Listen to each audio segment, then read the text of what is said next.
Hi guys IPL 55வது match Delhi கேபிட்டல்ஸும் Sunrisers ஹைதராபாத்தும் ஆட போறாங்க. ஸோ இந்த மேட்ச்க்கான கம்ப்ளீட் அனாலிசிஸ் நம்ம இந்த வீடியோல பார்க்கலாம். ராஜீவ் காந்தி இன்டர்நேஷனல் ஸ்டேடியம் ஹைதராபாத்ல இருக்கக்கூடிய ஸ்டேடியத்துல தான் இந்த மேட்ச் நடக்க போகுது. ஸோ இந்த பிட்ச் எப்படி இருக்கும், யாரெல்லாம் பிளேயிங் லெவன்ல என்ன மாற்றம் இருக்கும் அப்படிங்கிறத எல்லாமே இந்த வீடியோல நம்ம கம்ப்ளீட்டா பார்க்கலாம். டெலகிராம் சேனல்ல ஒவ்வொரு மேட்ச்சுக்கும் ஃபைனல் ஸ்மால் லீக் டீம் வந்து நம்ம ரெகுலரா குடுத்துட்டு இருக்கோம். ஸோ ஃபைனல் டீம் மட்டும் வேணும் அப்படிங்கிறவங்க டெலகிராம் சேனல்ல ஜாயின் பண்ணிக்கோங்க. ஜாயின் பண்றதுக்கான லிங்க் இந்த வீடியோக்குள்ள டிஸ்கிரிப்ஷன்ல குடுத்துருக்கேன்.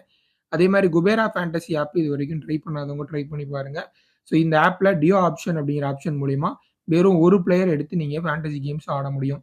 ஸோ இந்த ஆப் டவுன்லோட் பண்றதுக்கான ரெஃபர் கோடு, லிங்க் 2மே இந்த வீடியோக்குள்ள டிஸ்கிரிப்ஷன்ல குடுத்துருக்கேன். இப்பதான் ஃபர்ஸ்ட் டைம் இந்த ஆப் நீங்க இன்ஸ்டால் பண்ணி விளையாட போறீங்க அப்படின்னா, ரெஃபர் கோட குடுத்து ரிஜிஸ்டர் பண்ணி விளையாடுங்க. ரெஃபர் கோட குடுக்கும்பொழுது உங்களுக்கு போனஸ் அமௌண்ட் கிடைக்கும். அண்ட் அது மட்டும் இல்லாம ரியல் கேஷா ஒரு அமௌண்ட் கிடைக்கும். அத வச்சு உங்களுடைய முதல் கான்டெஸ்ட்ட நீங்க ஃப்ரீயாவே ஜாயின் பண்ணிக்கலாம். ஸோ லிங்க், ரெஃபர் கோடு 2மே இந்த வீடியோக்கு டிஸ்கிரிப்ஷன்ல இருக்கு. ட்ரை பண்ணி பாருங்க. ஹைதராபாத் பிட்ச் எப்படி இருக்கும் அப்படின்னு பார்த்தீங்கன்னா, ஸோ இந்த சீசன்ல குடுத்த பிட்சஸ்லயே வந்து ஹைதராபாத் பிட்ச் தான் வந்து ஒரு பெஸ்ட் பேட்டிங் ட்ராக் அப்படின்னு சொல்லலாம். ஸோ நல்லா வந்து நல்ல ஃப்ளாட் ட்ராக்கு, நல்ல பேட்டிங் கம்ஃபர்டபுளா இருக்கும். அண்ட் நெறைய ஹை ஸ்கோரிங் மேட்சஸும் இந்த கிரவுண்ட்ல வந்திருக்கு. ஓரளவுக்கு டீசென்ட் பவுன்ஸ் இருக்கும். பெரிய அளவுல டூ ஃபேஸ்டாலாம் இருக்கிறதுக்கான வாய்ப்பு கம்மி. அதேபோல பவுலர்ஸுக்கும் பெரிய அளவுல அசிஸ்ட் இருக்காது. ஸோ அதனால ஹை ஸ்கோரிங் கேமுக்கான பாசிபிலிட்டி ரொம்ப ரொம்ப அதிகமா இருக்கு. பவுண்டரி டைமென்ஷன்ஸ் ரொம்ப குட்டி கிடையாது. ஓரளவுக்கு ஆவரேஜ் பவுண்டரி டைமென்ஷன் தான். பட் ஸ்டில் வந்து பேட்டிங் பிட்ச் வந்து நல்லா பேட்டர்ஸுக்கு சாதகமா இருக்கதுனால, நெறைய ஹை ஸ்கோரிங் மேட்ச் நம்ம இந்த கிரவுண்ட்ல பார்க்குறோம். நம்பர்ஸ் அப்படின்னு பார்க்கும்பொழுது, சேசிங் டீம் தான் ஆப்வியஸா அதிகமா வின் பண்ணியிருக்காங்க. ஏன்னா, எவ்வளோ டார்கெட்டா இருந்தாலும் இந்த கிரவுண்ட்ல சேஸ் பண்றது அவ்வளோ கம்ஃபர்டபுளா இருந்திருக்கு. Average score 180. ஸோ இதோட ஒரு 20 ரன் கூட வர்றதுக்கு கூட வாய்ப்பு இருக்கு. மேபி நல்லா ஓப்பனர்ஸுக்கு பயங்கரமா மாட்டுச்சு அப்படின்னா, அத விட அதிகமா போறதுக்கு கூட வாய்ப்புகள் நெறைய இருக்கு. எஸ்ஆர்எச்சோட ப்ராபபிள் பிளேயிங் 11. ஸோ பெரிய அளவுல மாற்றம் பண்ண மாட்டாங்க அப்படின்னு தோணுது. பேட்டிங் ஆர்டர்ல வேணா மேபி நிதிஷ்குமார் ரெட்டிய திரும்ப ஓல்டு பொசிஷனுக்கு கொண்டு வருவாங்களா அப்படிங்கிறத பார்க்கணும். ஏன்னா அனிகேத் வர்மா 2 மேட்சும் ப்ரமோஷன் குடுத்தாங்க. 2 மேட்சும் ஃபெயிலியர் தான். ஸோ அதனால மேபி அதில மாற்றம் பண்றாங்களா? இல்ல கமிண்டு மெண்டிஸுக்கு பேட்டிங்ல ஒரு ப்ரமோஷன் கிடைக்குதா அப்படிங்கிறத பார்க்கணும். பவுலர்ஸ் பொறுத்தவரைக்கும் இந்த பவுலர்ஸோட தான் போவாங்க. நெறைய பவுலர்ஸ் ட்ரை பண்ணி பார்த்துட்டாங்க. பெருசா அவங்களுக்கு ஒர்க் அவுட் ஆகுற மாரி இல்ல. ஸோ அதனால பெரிய அளவுல மாற்றம் எதுவும் பண்ண மாட்டாங்க அப்படின்னு எதிர்பார்க்கலாம்.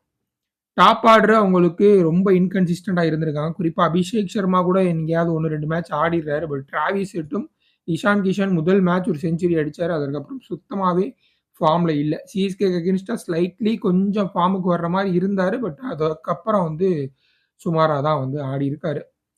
ஸோ இவங்க எல்லாரும் வந்து ஃபார்முக்கு வந்தாங்கன்னா கொஞ்சம் நல்லா இதா இருக்கும் அப்படின்னு தோணுது. பார்க்கலாம் வெயிட் பண்ணி. பவுலர்ஸ பொறுத்தவரைக்கும் ரெகுலர் விக்கெட் டேக்கிங் பவுலர் அப்படின்னா கமின்ஸ் அண்ட் ஹர்ஷல் பட்டேல் அப்படின்னு சொல்லுவேன். ஜெய்தேவ் உனட்கட் கொஞ்சம் இம்ப்ரெசிவா இருக்காரு. ஸோ அதையும் நீங்க ட்ரை பண்ணி பார்க்கலாம். அண்ட் இந்த 2 டீமும் ரிவர்ஸ் பிக்சர்ல ஆடின மேட்ச்ல ஜிசான் அன்சாரி ஒரு 3 விக்கெட் எடுத்தாரு. ஓவராலாவே எஸ்ஆர்எச் அந்த மேட்ச் 3 விக்கெட் மட்டும் தான் எடுத்தாங்க. டெல்லிக்கு ஒரு ஈஸி வின்னா இருந்துச்சு. அந்த 3 விக்கெட்டையும் ஜிசான் அன்சாரி தான் வந்து எடுத்திருந்தாரு. ஸோ ஸ்டில் ஒரு நல்ல பிக்கா நம்ம கன்சிடர் பண்ணலாம். 6த் பவுலிங் ஆப்ஷன் கமிண்டு மெண்டிஸ் தான். ஸோ பேட்டிங்லேயும் கொஞ்சம் கான்ட்ரிபியூட் பண்ணுறதுக்கு வாய்ப்பு இருக்குது. தாராளமாக ட்ரை பண்ணி பாருங்க. டிசியை பொறுத்த வரைக்கும் அவங்க எந்தவித மாற்றமும் பண்ண மாட்டாங்க. தொடர்ந்து வின் பண்ணிட்டு இருக்காங்க. அண்ட் லாஸ்ட் மேட்ச் கேகேஆரோட ஒரு லாஸு. ஸோ அது பெருசாக அஃபெக்ட் பண்ணாது. அதனால பெரிய அளவுல மாற்றம் எதுவும் இருக்காது அப்படின்னு எதிர்பார்க்கலாம். பவுலர்ஸை பொறுத்த வரைக்கும் மெயினா வந்து அவங்களுக்கு மிச்சல் ஸ்டார்க், குல்தீப் யாதவ் இவங்க தான் மெயினா வந்து அவங்கள நம்பி தான் இருக்காங்க. ஸோ 4 ஓவர் ஃபுல்லா போடுறாங்க. அண்டு முகேஷ் குமார், அதுக்கப்புறம் துஷ்மந்தா சமீரா. ஸோ இவங்களுடைய ஓவர்ஸ் கொஞ்சம் கட் ஆகுறதுக்கு வாய்ப்பு இருக்கு. அத மட்டும் பார்த்துக்கோங்க. 2 பேர்ல இல்ல 2 பேருமே கூட 4 ஓவர் கோட்டா கம்ப்ளீட் பண்ணாம போறதுக்கு வாய்ப்பு இருக்கு. ஸோ எடுக்கலாம் அப்படின்னு ஒரு ஆப்ஷன்ல வச்சிருந்தீங்கன்னா, அத மட்டும் கொஞ்சம் பார்த்துக்கோங்க.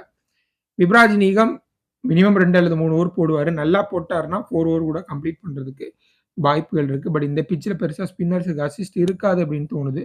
அதனால விப்ராஜ் நிகம் எப்படி போறாரு அப்படிங்கிறத வெயிட் பண்ணி பார்க்கணும். கருண் நாயர் முதல் மேட்ச் அடிச்சதுக்கப்புறம், அதுக்கப்புறம் கம்ப்ளீட்டா வந்து நல்ல டச்ல இருக்காரு. அது பேட்டிங்ல தெரியுது. பட் ஸ்டில் வந்து ஸ்கோரா கன்வெர்ட் பண்ண மாட்டேங்கிறாரு. ஒரு சில லூஸ் ஷாட்ஸ் ஆடி விக்கெட்ட குடுக்குறாரு. ஸோ அப்படிங்கிறத நம்மளால பார்க்க முடியுது. ஸோ இத விட பெட்டரான ஒரு ட்ராக் இருக்காது. டெஃபினட்டா சூப்பரான பேட்டிங் ட்ராக்கு. கொஞ்சம் டைம் எடுத்து ஆடுனார் அப்படின்னா, டெஃபினட்டா பெரிய ஸ்கோர் வர்றதுக்கு வாய்ப்பு இருக்கு. கண்டிப்பா உங்க டீம்ல ட்ரை பண்ணி பாருங்க. கிளிக் ஆக நெறைய சான்சஸ் இருக்கு. கருண் நாயர பொறுத்தவரைக்கும். ஏன்னா கன்டினியூஸ் ஃப்ளாப்புக்கு அப்புறம் அவரும் கொஞ்சம் பார்த்துருப்பாரு. கொஞ்சம் கான்ஷியஸா ஆடணும் அப்படிங்கிற மாரி முடிவு எடுத்தாருன்னா, டெஃபினட்டா அவர்ட்ட இருந்து ரன்ஸ் வர்றதுக்கு வாய்ப்பு இருக்கு. நல்ல ஃபார்ம்ல இருக்கக்கூடிய ஒரு player. Christian Stubbs top order பயங்கர ஹெவியா ஆடிட்டு இருக்காங்க. ஸோ இதுவரைக்கும் Faf du Plessis, Abhishek Porel, Karun Nair, KL ராகுல், அக்ஷர் பட்டேல் அப்படின்னு சொல்லிட்டு.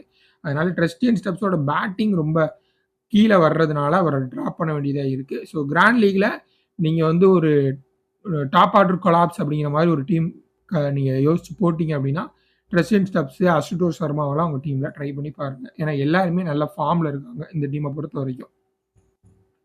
லோ பெர்சன்டேஜ் ஜிஎல் பிக் இதான். So Nitish Kumar Reddy back to back ஒரு 2 நல்ல கேம் ஆடியிருக்காரு. ஒரு டச் நல்லா இருக்கு. பழைய நிதிஷ்குமார் ரெட்டி மாரி இருந்திருக்கு. ஸோ பேட்டிங்ல பழையபடி அந்த 2 டவுன் பொசிஷன்ல கொண்டு வந்தாங்க அப்படின்னா, டெஃபினட்டா கொஞ்சம் ரன்ஸ் எதிர்பார்க்கலாம் நிதிஷ்குமார் ரெட்டிய பொறுத்தவரைக்கும்.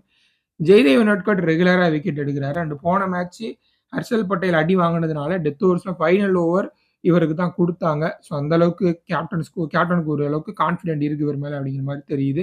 ஸோ டெத் ஓவர்ஸ்லலாம் போட்டாரு. நெறைய ஸ்லோ ரன்ஸ் மிக்ஸ் பண்ணி போடுவாரு. கொஞ்சம் விக்கெட் கிடைக்கிறதுக்கு வாய்ப்புகள் அதிகமா இருக்கு.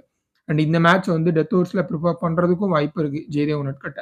ஸோ கண்டிப்பா ட்ரை பண்ணி பாருங்க. அதே மாரி கருண் நாயர் நான் முன்னாடி சொன்ன மாரி முதல் மேட்ச் கிடைச்ச ஒரு அதிரடியான ஸ்டார்ட்டுக்கு அப்புறம் பயங்கரமா வந்து ஃபார்ம் டிப் ஆயிருக்கு.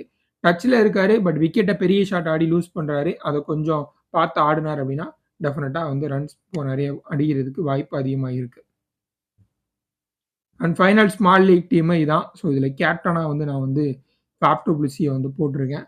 ஸோ ஓப்பனரு பிளஸ் வந்து இந்த கிரவுண்ட் வந்து பெரிய லெவல்ல நின்னு வர்றதுக்கான வாய்ப்பெல்லாம் இல்ல. நல்லா ரோடு மாரி இருக்கும் பிட்ச்சு. ஸோ டெஃபினட்டா ஃபேபுக்கு வந்து ஓரளவுக்கு ரன்ஸ் அடிக்கிறதுக்கு வாய்ப்புகள் இருக்கு. ஸோ முடிஞ்ச அளவு டாப் ஆர்டர் பேட்டரையே கேப்டன், வைஸ் கேப்டனா போட்டு போங்க. இது 2 சைட்ல இருந்தும். ஸோ உங்களுக்கு கிளிக் ஆக நெறைய சான்ஸ் இருக்கு இந்த மேட்ச பொறுத்தவரைக்கும். கேஎல் ராகுல வைஸ் கேப்டனா போட்டிருக்கேன். நீங்க அபிஷேக் சர்மா இல்ல டிராவிஸ் ஹெட்ட போடலாம். பட் மிச்சல் ஸ்டார்க் அகைன்ஸ்டா 2 பேரோட நம்பருமே ரொம்ப புவரா இருக்கு. குறிப்பா டிராவிஸ் ஹெட் மிச்சல் ஸ்டார்க்கோட ஒரு பன்னி மாரி இருந்திருக்காரு. நெறைய முறை விக்கெட் எடுத்திருக்காரு. பட் டிராப் பண்றதுக்கு கொஞ்சம் பயம் தான். ஏன்னா வந்து இந்த கிரவுண்ட பொறுத்தவரைக்கும் நல்ல ரோடு மாரி குடுப்பாங்க. ஸோ அதனால மேபி மிச்சல் ஸ்டார்க்க மட்டும் பார்த்து ஆடிட்டாரு அப்படின்னா, டிராவிஸ் ஹெட்ட இருந்து டீசென்ட்டான ரன்ஸ் வர்றதுக்கு வாய்ப்பு இருக்கு. டிராவிஸ் ஹெட்டும் சரி, அபிஷேக் சர்மாவும் சரி சுத்தமா ஃபார்ம்ல இல்ல. ஸோ வேணுங்கிறவங்க நீங்க கிராண்ட் லீக்ல இவங்க 2 பேரையும் டிராப் பண்ணிட்டு டீம் போடலாம். மிடில் ஆர்டர் எடுக்கலாம். இல்லன்னா எக்ஸ்ட்ரா பவுலர்ஸ எடுத்துட்டு போறது நல்ல ஒரு மூவா இருக்கும். ஸோ கருண் நாயர் மட்டும் நான் வந்து பார்த்துட்டு சொல்றேன். ஆட் பண்ணலாமா? இல்லையா? அப்படிங்கிறத. ஸோ இதான் என்னுடைய ஃபைனல் டீம். இதுல ஏதாவது சேஞ்ச் இருந்துச்சு அப்படின்னா, ஃபைனல் அப்டேட் நான் உங்களுக்கு டெலகிராம் சேனல்ல தர்றேன். ஜாயின் பண்ணிக்கோங்க. நன்றி.